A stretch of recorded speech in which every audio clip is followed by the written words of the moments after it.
श्रीहरये नमः। श्रीहरये नमः। श्रीहरये नमः। श्रीकान्तो मातुलो यस्य जननी सर्वमङ्गला जनकः शङ्करो देवः तं वन्दे कुञ्जराननम्। योऽन्तः प्रविश्य मम वाचमिमां प्रसुप्तां सञ्जीवयत्यखिलशक्तिधरस्वधाम्ना अन्यांश्च हस्तचरणश्रवणत्वगादीन् प्राणान् नमो भगवते पुरुषाय तुभ्यम्। ॐ नमः प्रणवार्थाय शुद्धज्ञानैकमूर्तये निर्मलाय प्रशान्ताय दक्षिणामूर्तये नमः। ईश्वरो गुरुरात्मेति मूर्तिभेदविभागिने व्योमवद्व्याप्तदेहाय दक्षिणामूर्तये नमः। सदाशिवसमारम्भां शङ्कराचार्यमध्यमाम् अस्मदाचार्यपर्यन्तां वन्दे गुरुपरम्पराम्। Shri Haraye Namaha. Namaste to all of you.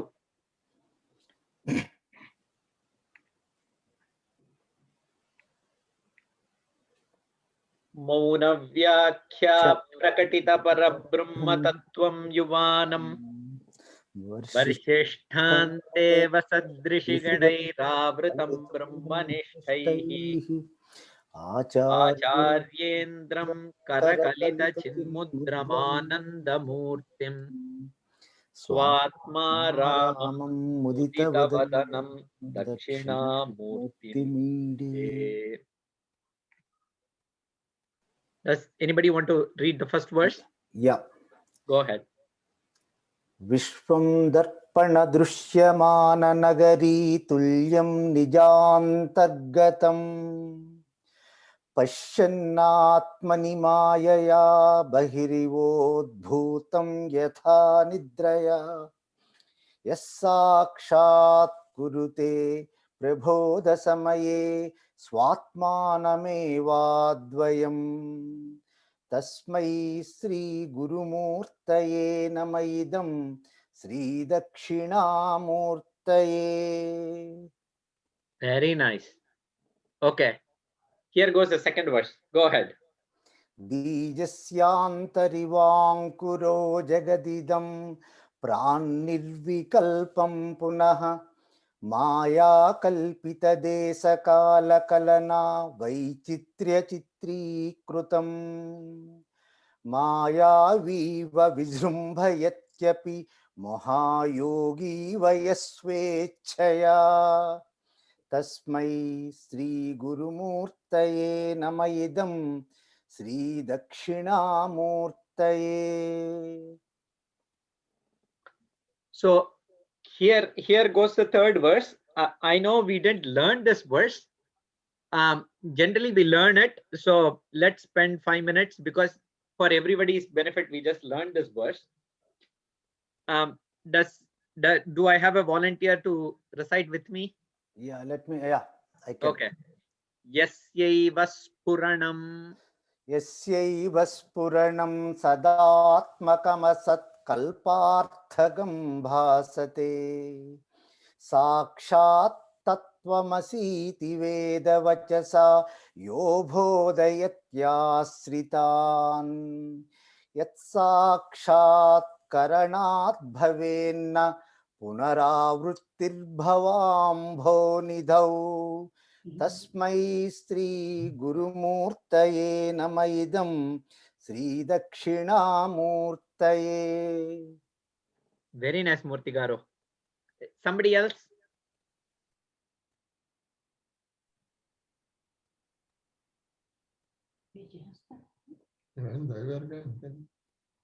Somebody else. Yes. Okay, I will do that. Yassaiva spurnam sadatmakam satkalpardakam bhasate sakshat tattvamasiti veda vachasa yo bodhayatyasritan. Yeah, yo bodhayatyasritan. Yo bodhayatyasritan. Yes sakshat karanaat bhaven punaravruttirbhavambo nidhau. Yeah, yat sakshat karanat bhava. Yeah, yat sakshat karanat Sakshat karanaat bhaven na punaravrittir bhavam bhonidhau. bhaven punaravruttirbhavambo nidhau. Ambhonidho. Yeah. Ambhonidhau. Okay. Tasmai Sri Guru Murtaye Namayidam Sri Dakshina Murtaye. Okay. Yasyaiva sphuranam sadatmakamasatkalparthakam bhasate sakshat tatvamasiti vedavachasa yo bodhayatyashritan yat sakshat karanat bhaven na punaravrittir bhavambhonidhau tasmai Sri Gurumurtaye nama idam Sri Dakshinamurtaye. So today we'll look at this verse as much as possible. With initially we'll look at this verse in a glance, and then we'll take up Manasollasa and look at it as well. So the shlokas in Manasollasa are very beautiful for this verse as such, because he does not deal with any other topic other than what is there in the verse. So in the first verse, we saw that a jiva is experiencing this world, and it was said that Vishwam darpana drishyamana nagari tulyam nijantargatam pashyan atmani mayaya bahiribodbhutam yatha nidraya. So the nature of jiva was established in the first verse as such. We saw this in detail as such, how jiva is experiencing this world in swapna, jagrat and shushupti, and the nature of jagrat is not very different from the nature of swapna either, because the abhinna, the world as that, the world of all objects and reality rests on the jiva himself, as he is the very consciousness that is projecting matter as such. So this was the essence of the first verse. Yes. And in the second verse, the nature of Ishvara was discussed. Various different systems were brought in as Purva Paksha, and we saw that the Jagat Karanam cannot be of anything that is asat, that it is pure matter as such. Jagat Karanam has to be Sat Karanam, and Sat is Ishvara, and how he does it is Maya Viva Vijrumbhayatyapi Maha Yogiva Yaha Swechaya Srijati Idam Jagat. So that Ishvara Tasmai Shri Gurumurtaye Nama Idam Sri Dakshinamurtaye. So the first verse dealt with the Lakshana of Jiva. The second verse dealt with the Lakshana of Ishvara. See, generally the Lakshana of Ishvara is not presented away from this Jagat, because who is Ishvara? Ishvara too. Only to this Jagat, Ishvara is Ishvara too. So without this Jagat, there is no Ishvaratvam for Ishvara. So that is the reason why even from a Tatastha Lakshana perspective, when Vyasa presents it, Janmadhyasya Yataha, he presents the first nature in the sense Tatato Brahma Jignasa, and the first nature of Brahman, even though it is Tatastha Lakshana, it is given as Janmadhyasya Yataha. From what all of this universe came about. So that is how the reason why Ishvara is always presented in accordance with the Jagat is for us to be able to understand the real nature of Ishvara and the real nature of the Jiva, because it, upon investigation, you can find out what is the nature of the matter principle as such and take the consciousness apart. So the first deals with Tvam from a Jiva perspective. The second deals with Tat from a Ishvara perspective. So the third verse has to deal with Asi, so that the Mahavakya is complete. So Tat Tvamasi Shvetaketo. So this Asi Padartha is what the third verse is all about. So he establishes the identity of Jiva and the Ishvara, and how he goes about establishing the identity of Jiva and Ishvara is very interesting, because there are three parts to this verse. If you Yasyaiva Spuranam Sadatmakam Asatkalparthagam Bhasate. Even Asatkalparthagam Bhasate is also correct, but it is easy to understand gam because gachati, it enters into tadevanu pravishata. Anupravesha shrutis can be understood very easily with that. So yasya spuranam sadatmaka spuranam asatkalparthakam bhasate. There what he establishes is satta and spurana belongs to consciousness alone and not to matter. So first he establishes that. We'll see in detail what these things are. So it is not going to make sense immediately, but I just wanted to give overall focus on as to what the verse is all about. Then he establishes the aikyam. Sakshat tattvamasi iti vedavachasa yaha bodhayati ashritan. So to whoever has surrendered, he goes who yaha dakshinamurti. So that dakshinamurti teaches tat tvamasi. And what is the phalam? By knowing that, what do you get? Yat sakshat karanat bhaven na punaravrittihi bhavam bonidau. Samsara avritti is not there. Samsara gets resolved as such. So no more janana marana dukkha. That is the phalam. To that dakshinamurti idam namaha. So this is the layout of the verse. So yes, we'll look at the padas as such. Yasya yeva spuranam sadatmakam sada atmakam asat kalpa arthakam gam. Both are correct. Bhasate. Yasya yeva spuranam sadatmakam asat kalparthagam bhasate. Yasya, whose? Yasya dakshinamurtehe. Here dakshinamurti is Parameshwara Brahman as such. So here the dakshinamurti is not a person or an avatar or something like that. Here the dakshinamurti is the swarupam of dakshinamurti. Yasya dakshinamurtehe swarupam eva puranam. Sat eva chiti is what is established here. We will see that in detail. It is sadatmakam. It is of pure consciousness as such. And what it does is that it lends its sat swabhava to asatkalpa arthakam, which is this jagat. Then it makes this jagat bhasate. It makes this jagat comes forward as such. It will be very abstract now, but we'll see it in detail and it will make way more sense when we see that.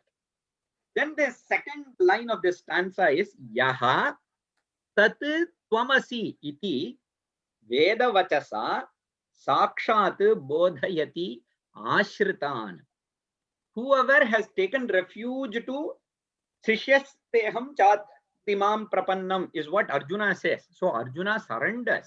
So whoever surrenders, this is not a knowledge that is given out for an anadhikari.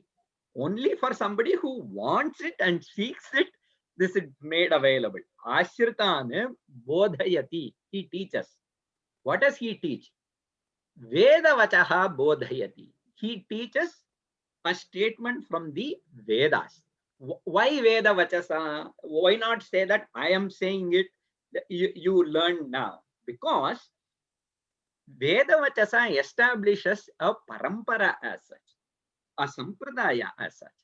So why sampradaya? Because obviously there needs to be some sort of a guarantee as to there are so many people who have walked this path. They have really gone there and attained what is being stated as the ultimate state. They have attained it, and this is a thorn-free path, because every acharya has cleared more and more doubts that could arise in a mind for nididhyasana and for manana. So this is a very beautiful thing in a sampradaya. So as you can see, the verses are only 10 when Shankara Bhagavad Pada gives it. Then Manasollasakara, he gives so much of importance to it with lot of Purvapaksha and Siddhanta, and raises a lot of doubts and resolves it as such. So why? So that the intellect gets established in the truth without any doubt, and it is steadfast. So such a sampradaya can be possible only when the knowledge and the way of unfolding the knowledge, a way of teaching the knowledge to somebody, has to be given hand in hand. So you both the pudding and the recipe to make it are given to you. Both the experience and the knowledge that goes behind it as such are given to the person. Veda vachasa bodhayati. What does he teach? Tat tvamasi iti. That you are, that thou art, as they say for Tattvamasi translation as such. Tat tvamasi. So that what does that Tat tvamasi and all mean? We will see in detail as such. So these are the first two lines, and this is what the first two lines means in a sangraha. And the phalam of knowing this is brought out in the third line. Yat sakshat karanat punaha avrittihi na bhavambhonidhau na bhavet. Bhavambhonidhau na bhavet. Yat sakshat karanat, upon knowing that which has been taught by the Guru, yat sakshat karanat, what happens? Punaha avrittihi bhavambhonidhau na bhavet. He does not get back to samsara again, because the cause of samsara is resolved. So how does that happen? We'll see it in detail as such. And tasmai Shri Guru Murtaye namayidam Shri Dakshina Murtaye. So Ramana Bhagavan has rendered these verses in and made some notes. I guess I read in Mountain Path that Bhagavan wrote Dakshinamurti Stotram in his handwriting as such. When probably when we visit the ashram again, we have to go see how that is and probably get their permission and take a copy. It should be beautiful. But then he rendered it in simple Tamil. My intent is not to bring the Tamil verse and explain or anything like that, but the way Bhagavan renders it, he makes it much easier, and the essence of what needs to be gotten from the verse as to crystal clear. எவனொளி உண்மையின்மை இயை ஒரு பொருள் இலங்கு நேரே எவனது நீயா நா என்றிசைத்து உணர்த்துவன் சேர்ந்தோரை எவனை நேர்காணின் மீண்டும் இப்பவக்கடல் வீழ்வில்லை தவவுரு குரு மா அந்த தட்சிணாமூர்த்தி போற்றி. This is a Tamil verse rendered by Ramana Bhagavan. My intent is not to explain it or anything like that, because that's not what we have gone into. But what the small English translation for that is, to him whose luminosity alone, yasyaiva spuranam, which is in the nature of existence. So he beautifully establishes Sat and Chit are one and the same, because you cannot say that I woke up and then I experience something. You are experiencing the minute you, the cognition and the existence go hand in hand. So you cannot say that I see a table and then now that I see a table, now I can make sense of the table. No, the the mission of a table and what it is happens in at the same time, because Sat and Chit are two facets of the same coin as such. So Asti and Bhasate are going to be existence, and comprehension comes hand in hand. Sat eva Chit yasyaiva spuranam sadatmakam. And what does it do? It shines forth, entering the objective world, which is as though existing. So Bhagavan brings a very beautiful phrase here, because we will see this with here Jagat is established as Anirvachaniya. So can you establish that matter in this world doesn't exist? No. Can you establish that it all exist? No. It neither exists nor doesn't exist as such, from a different one perspective on another perspective. So it is neither Sat, it is neither Asat. So it is normally classified as Anirvachaniya, indescribable. Because Vidyaranya takes this up in Panchadashi for quite a bit of discussion. And this is a point of contention for many later Siddhantas like Visishta, Dvaita, Dvaita and all. They come and say that, how can you say Jagat is Anirvachaniya, Jagat is Satyam alone? And then for that, all these Mahatmas have given only one simple explanation. Just because you don't find anything else as Anirvachaniya, you cannot dismiss Jagat as saying that it cannot be Anirvachaniya. This is how it is. And that is because Shruti says so. So that is how it is looked upon. So Bhagavan gives as though existing.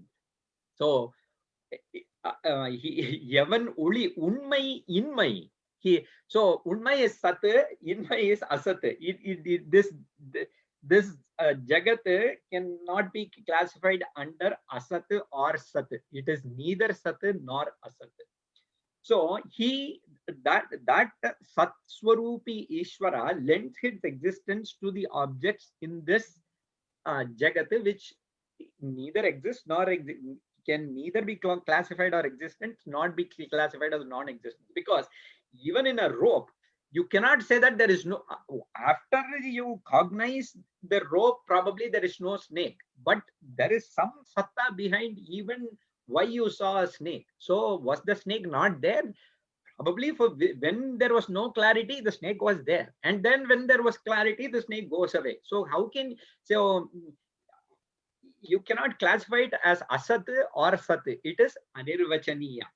So to that world which is as though existent, Ishvara gives his Sat and Chit. He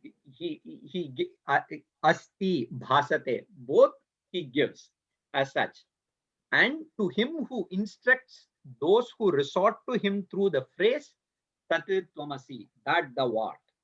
To him, by realizing whom there will be no more falling into the ocean of birth. Bhavambho nidau na punaravrittihi. To him who is the refuge of aesthetics, the Guru Dakshinamurti, may this namaskara be. Tasmai Shri Guru Murtaye Namaha Idam Shri Dakshinamurtaye. So this verse is used as a means by which some of the Upanishadic concepts can be taught. So that is how we are approaching this stotra from the first, and that is how Bhagavad Acharya also presents it. In fact, the author of Tattva Sudha commentary in his introduction says, just to serve the nectar of the Upanishads, Shankara Bhagavad Pada has taken this beautiful cup called Dakshinamurti Stotram, and he is serving the nectar of the Upanishads through this cup of Dakshinamurti Stotram. That is what he puts as an analogy for. So the intent is to bring several Upanishadic concepts into play. So we have seen very quickly as to what are all the Upanishadic concepts that are going to be brought in. We'll see slowly And we will also look at Manasollasa for this. Yasyaiva spuranam sadatmakam asatkalparthagam bhasate. This is the first thing we have taken up for analysis. Sat and Asat. So you can divide everything in this world as Sat and Asat. There are only two categories. We already saw. Sat is something that is conscious and I am conscious. And anything else in this world, I am conscious of. So I am Sat. That much is understood. Here, the word Asat is used slightly differently. You have to pay attention to it, because Shastrakara will say Asat is something that cannot exist and will never exist, which is like a rabbit's horn. Shashasringavat is the Shastra Paribhasha. So, will a rabbit ever have a horn? No. Will ever anybody experience a rabbit horn and say that no, it is a round horn or a straight horn or a twisted horn? No. Sachashringavat, Asat is something that has no existence. Sat is pure existence. Then, as we saw, this Jagat is neither Sat nor Asat. It looks like Sat for me as an Ajnani. This is all Sat. I see all the objects in this world. For somebody who's in the state of dream, he does see all the things that are there in the dream. But then what happens is, once he wakes up, then all the objects are identified with himself. He realizes that this Jagat is not apart from himself. So at that point, then there is no Jagat. At that point, then Jagat becomes Asat as such. So can you call this Jagat Sat or Asat? From the point of a Jiva, it is Sat. From the point of a Jnani, or from the point of somebody who has understood the nature, it is Asat. So what can you say this? This is neither Sat nor Asat. It is Sadasad Vilakshana, Anirvachaniya. It is the technical term that is used in the Upanishads and in the Shastra. Jagat is Sat, Asat, Vilakshanatmakam Jagat. Jagat Anirvachaniyam api. So this is a concept that needs to be understood, because Asat Kalparthagam, Asat Kalpana. So Shankara Bhagavad Gita does not say here that, because even earlier we saw that the word mithya is used as a technical term. That is the same connotation in which Bhagavad Pada uses Asat Kalparthagam. Then how do you cognize all these things? The way you cognize all these things is because Satta and Spurana are being lent to all the objects of this universe by the underlying reality. So what does this mean? So we'll look at it in a cursory fashion. So we look at different objects in this world. I see a table, I see a chair, I see a bookshelf, I see a mirror. So in all these cognitions,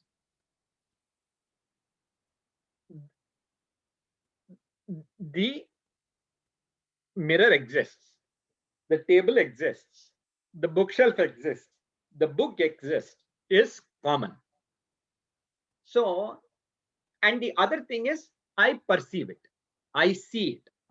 So it is and I see it. So what Shastra has to come out and say is, hey, this is does not belong to the object as such. The is belongs to consciousness. And the perception also belongs to consciousness. So sapta and spurana is being lent to the object so that we can perceive it. So bhasate, asti, that is common for all objects. Table asti, aham table pashyami. So okay, at that point actually this existence and cognition doesn't belong to the table or to consciousness. At that point of time, you have this what Shastra has to come out and teach is that it belongs to consciousness and not to matter. So let's take a small story, a Vikram Vetal story. So Vikram took Vetal and Vetal started telling him a story. Hey Vikram, there was a jeweler in a very famous city, and he had made he got a kilo of, it's an Indian jeweler, so it is in kilo. So he got 1 kilo of gold, and he made 10 different beautiful ornaments with it. So with that, he went to this Vijayanagara to sell sell these ornaments, and he established a beautiful shop there. And during the festival season, several people came and looked at these jewels but could not really afford anything. So then the king was notified that such a beautiful jewelry has come to the market, and then the queen wanted to see it. So the jeweler took all the 10 beautiful jewelry to the queen. So he showed it to the queen, and the queen was so impressed by the necklace that he had made.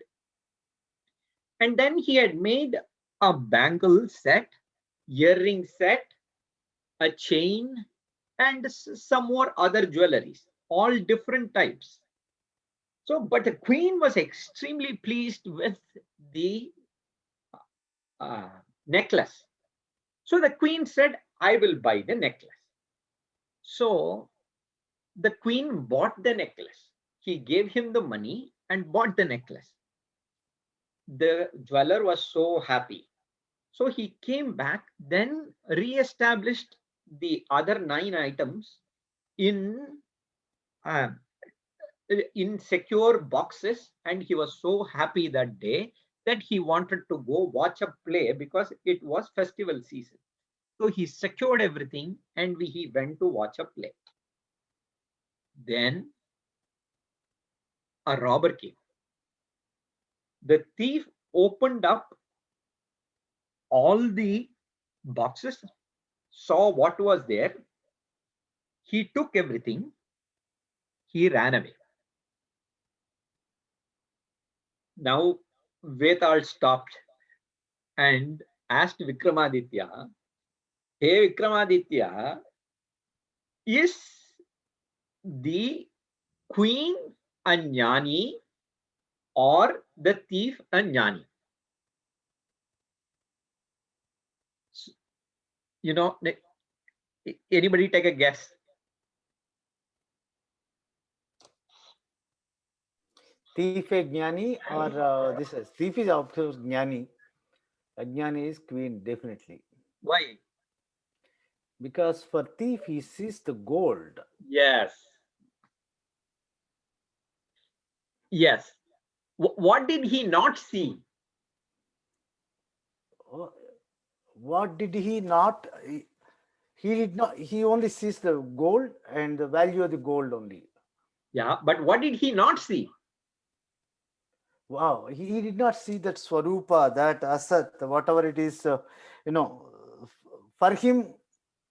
He did not see the Nama Rupa of the different kinds of jewels. Yes, yeah, you're right. Yeah. Okay. He did not mind, not that he didn't see it, but his outlook was not towards the chainness of the gold or the nature of how this ornament was, right? So I just thought I would give a little bit of because too much of Vedanta will be a little dry. So we just had a story. So the intent is, when you see Satta and Spuranam is lent by Ishvara to this Jagat, like how the gold lends Satta and Spuranam to the bangle, to the chain, to the ornament, to any other ornament that is made out of gold, and actually there is nothing else other than gold in a bangle or in a chain or in any other ornament. Like how the clay alone is in the form of both a pot or a plate or a jar and so on. There is nothing else other than China in many of the utensils that are being made, which is pure clay. So clay alone lends its existence to a plate. Now you say that a plate exists, a spoon exists, a jar exists, and so on. And if you take away the clay from all these things, what nothing will exist. Even Namarupa will not exist as such, because if somebody brings 5 beautiful saris to a lady, a very intelligent lady, and says, like, you can offer me $100 and you can take one object out of these 5. But the lady, being a jnani, would say that I will take the thread from all of these. If thread is the only object that is being taken about of all these 5 saris, then there wouldn't be any other thing from the sari perspective as such. So Satta is actually that which belongs to Brahman alone. So the Shastra, now the thing is, if you say that, so we'll see this. So we are not experiencing that. See, that is another another question to resolve. But what the Shastra wants to teach is, by lending Satta and Spurana to Ramarupa, like how gold gold lends itself to all the ornaments, like how pot lends itself to all the utensils, clay lends itself to all the utensils, and so on. Ishvara alone lends himself. The nature of Ishvara alone is reflected upon this Jagat. Yasyaiva Spuranam Sadatmakam Asatkalparthagam Bhasate. Asatkalparthagam Jagat Bhasate. Yena Spuranena. Yasya Spuranena. Ishvarasya Spuranena. Yasyaiva Spuranam Sadatmakam Asatkalparthagam Bhasate.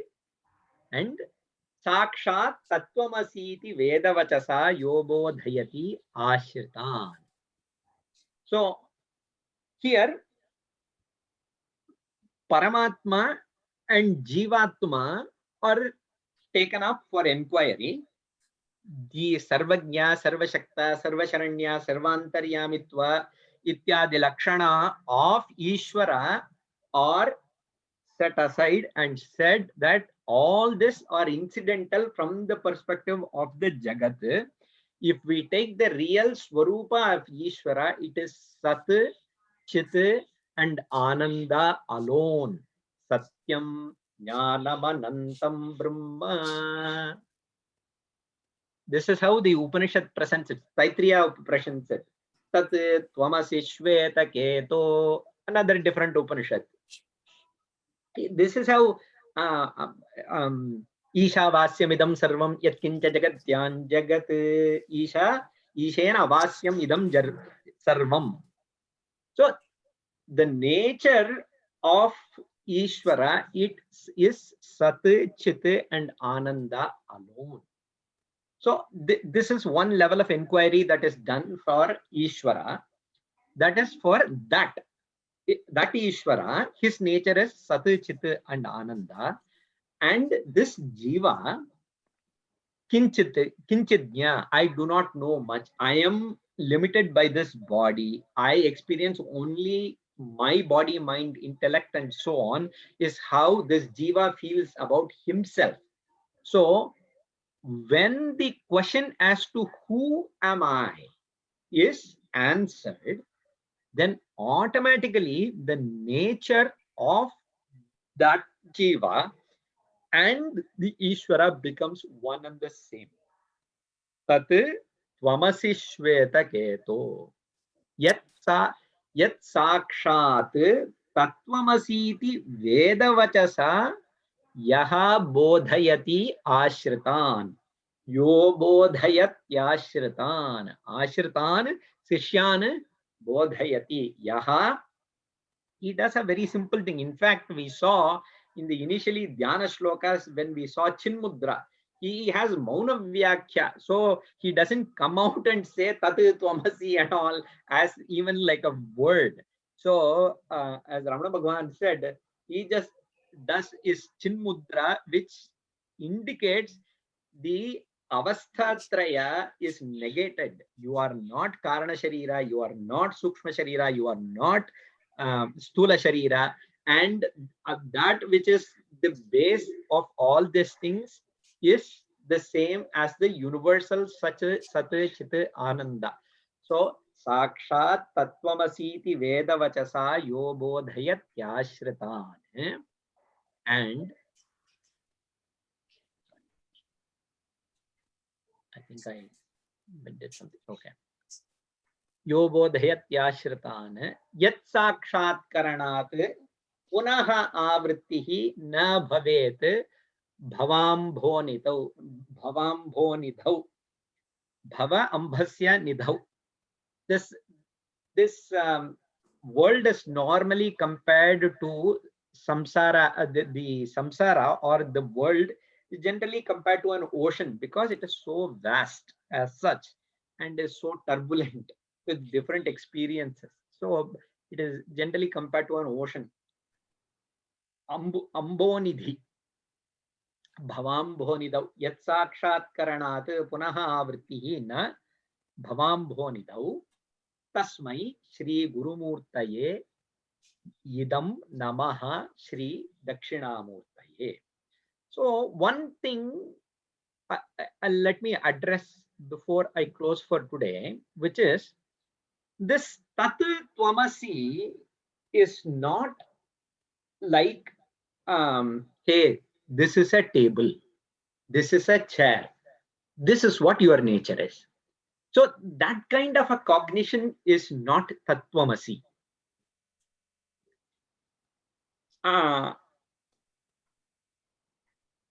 So let me. So this is another story that comes in the Bhashyas in the Upanishad. As Shankara Bhagavad himself quotes this, and I think Bodhayana and other people before him might have said this. That is the reason why I think he uses the word Purvacharyahi or something like that. So very interesting story. So there was a kingdom and there was a king. The king was very cordial to all his subjects. He was much appreciated by everybody, and he obviously had some enemies. He was married and his queen was pregnant. She was in the family way, and at that time one of the enemy kingdoms waged a huge war against the king.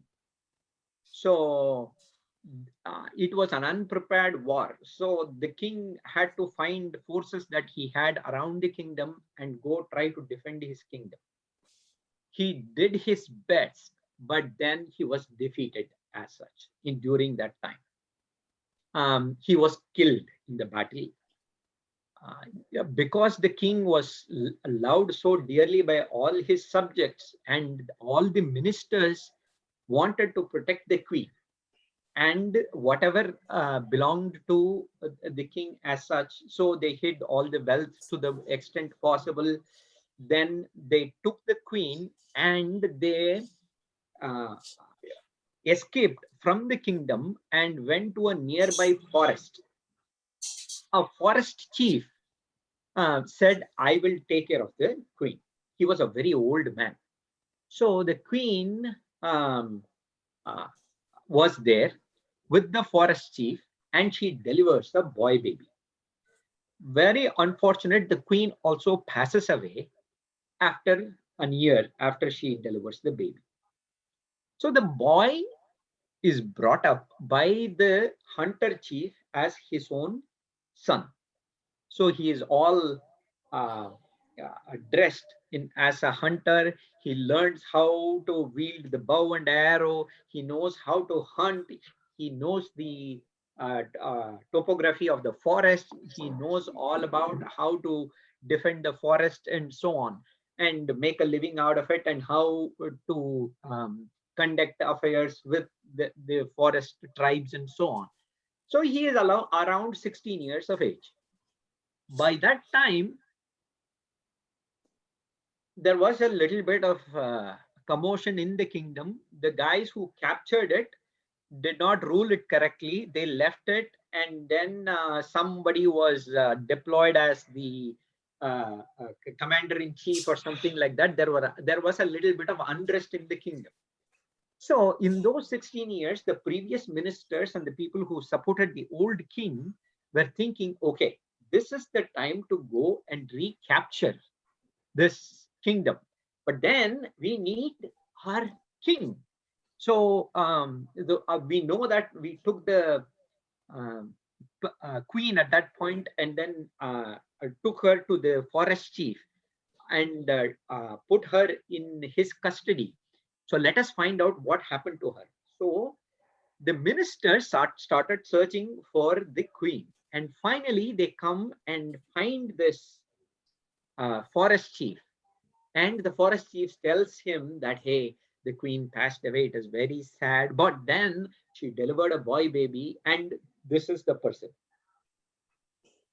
At that point, the ministers were so happy, and they immediately hug this kid and say, you are our king. So at that point, what is the thing that needs to change in the mind of the boy to be able to own up the kingship, or own up the fact that he is of royal lineage? Nothing else changes other than his simple realization that, hey, I am not a hunter, I am the son of a king. That's all there is to it. He does not need to change his hairstyle or do anything physically different or anything like that. So all that he needs to do is realize the fact that, hey, I thought myself to be the descendant of somebody from the clan of the hunters, but now I realize that no, I am not. I am the son of a king. So many examples are said. Like one other story that is said in this context is that somebody who had a lot of wealth in his own backyard was so poor, and what he had to do was just to realize that he was just sleeping on that wealth on a daily basis and so on. So these stories just illustrate the fact that nothing else needs to be done to be able to cognize the fact that the jiva is Sat, Chit and Ananda as such. So this, but if you say that, then you can you have to say that, how can I appreciate pure consciousness? Consciousness without association of any object. Because now the problem is I am associating it with my body, by mind. even upon further investigation, that I do see that my body is ever changing, as Bhagavan calls it, idam shariram kaunteya kshetramityavidhiyate. So I see that as this and not me. I know this body, even though I am closely associated with it, and I know upon much more investigation that I am just this mind. See, at this point is when much more inquiry is needed. That is one thing. And that is what happened to Ramana Bhagwan as such. So at that point is when Ramana Bhagwan goes through and enacts the death experience in his own mind and finds out where does this mind come from. So he resolves the mind in Atma and finds out that once that vritti happens, then automatically mind resolves, and that point of time Atma alone exists. But the thing is, to cognize Atma, you will not be able to cognize Atma as such, or consciousness, without the association of any object as such. So the consciousness has to be associated with an object for us to cognize it in this world. So that cognition is lent to all the objects of this world, and the jiva realizes that that cognition is what he is. Yasyaiva spuranam sadatmakam asatkalparthagam bhasate sakshat tattvamasiti vedavachasa yo bodhayatyashritan yat sakshat karanad bhaven na punaravrittir bhavambho nidau tasmai Shri Gurumurtaye nama idam Shri Dakshinamurtaye. Sarve bhavantu sukhinah, sarve santu niramayah, sarve bhadrani pashyantu, ma kaschit dukkha bhag bhavet. Om Shanti Shanti Shanti. Next satsang, we'll take Manasollasa for this verse. It is very, Manasollasakara puts very, very beautiful verses throughout this. So the first thing that is established is Satta and Spurana are not different from each other. Then the fact that Satta and Spurana belongs to Atma, then this Atma lends its Satta and Spurana to this Jagat, and this is what the body mind complex is from a jiva perspective. And when he is taught the fact that tat tvamasi from a Vedic perspective, that knowledge as to how this is cognized. So samanadikarana, as to how to understand this statement, and jahalahal lakshana, these are good shastra paribhashas that we will learn as such. So how samanadikarana works, gangayam goshaha, something like that, it's has a different lakshana. So any statement that is made, the mind has to have a way by which it understands it, and different ways of understanding a statement are put forward, and the right way to understand this Tattvamasi is brought forward by Manasollasakara, and he concludes by stating the phalam, which is na punaravritti. Very beautiful, like 20, I think there are like close to 40 verses or something like that. By in the third ullasa, we will see all 40 verses in the next satsang. So for today's satsang, is there any point of discussion or question?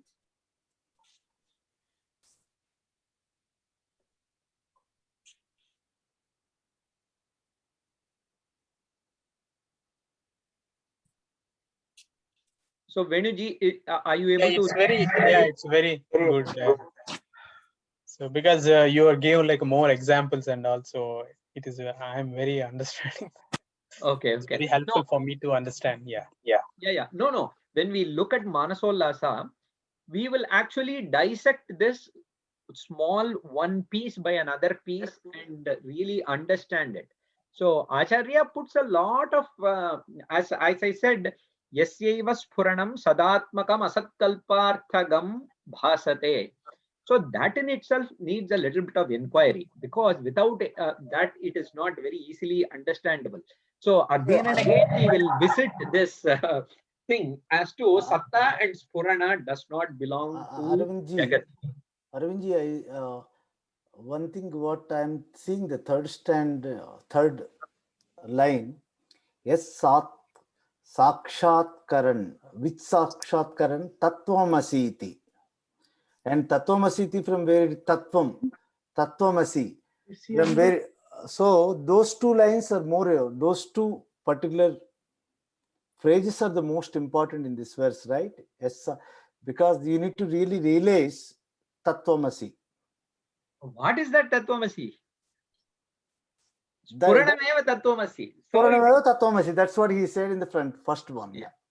yeah. So there is a methodology of teaching that is also laid out by Acharya.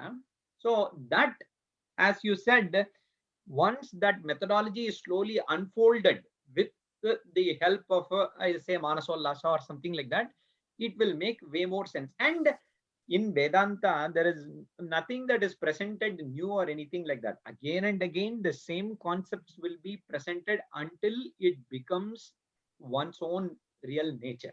So Sakshatkarana means it's a realization, right? That is the most Yes. appropriate in this. So real as though suddenly anything like that. Realization. So realize Sakshatkarana also needs to be understood as Yes, such. one who realizes this.